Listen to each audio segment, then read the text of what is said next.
This is the story of the victory that was not. This is the story of the soldiers of the Polish Air Force in the West. They all proudly carried the symbol of the eagle of the Polish Air Force, pattern 36. As you have seen in the material on the left here, the British rejoiced greatly upon the news that Jodl signed the Act of Capitulation and that the German forces would lay down their arms and would no longer continue the bloody fight that had started upon the 1st of September 1939.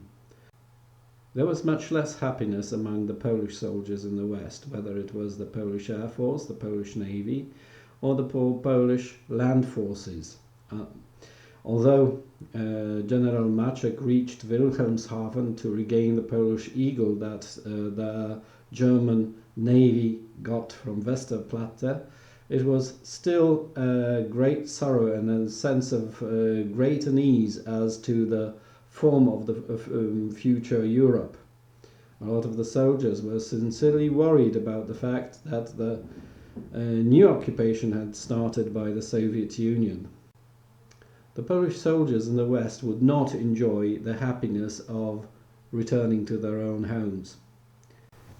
A lot of the soldiers would lay to rest on cemeteries on British soil like this one in Newark, here in the presence of General Sikorski and President Raczkiewicz. Little did General Sikorski know that just a few months later he would be lying in front of this cross.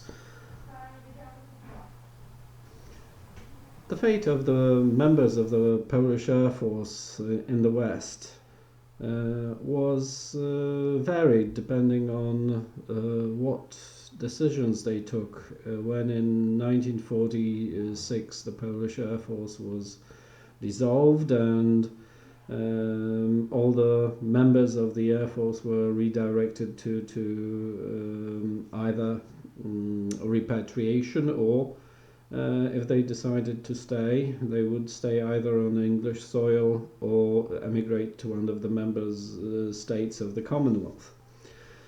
Of the nearly 17,000 soldiers who were at the time members of the Polish Air Force, nearly 6,000 stayed on British soil. Around 3,000 decided to return to Poland. Those, unfortunately, very often ended up either imprisoned or deprived of the honors that they rightly deserved. When you look at the fate of the others, they were distributed nearly all over the world. You had pilots emigrating to Canada, to Australia. Quite a large group emigrated to Pakistan, where they created the core of the Pakistani Air Force. Again, fighting under the PAF sign, but this time it was the Pakistani Air Force. Unfortunately, some of them ended up in prisons of the communists, like General Skalski, the head of the Polish fighting team, a unique group of Polish fighter pilots who fought in Africa against Rommel's forces.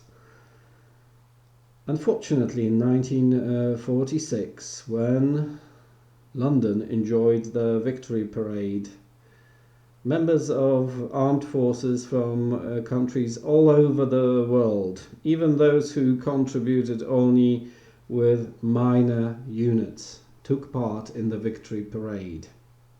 There was one great absentee. This was the Polish armed forces. The forces in the West were not allowed to participate due to Stalin's negative approach to the fact, and the Britons did not have the courage to oppose Stalin at the time. So today, when the world celebrates Victory Day in Europe, it is worth remembering that those who should have been honoured, who deserved to be honoured, were forgotten. And today, when we think about those heroes, we should take into consideration that they fought for our freedom as well.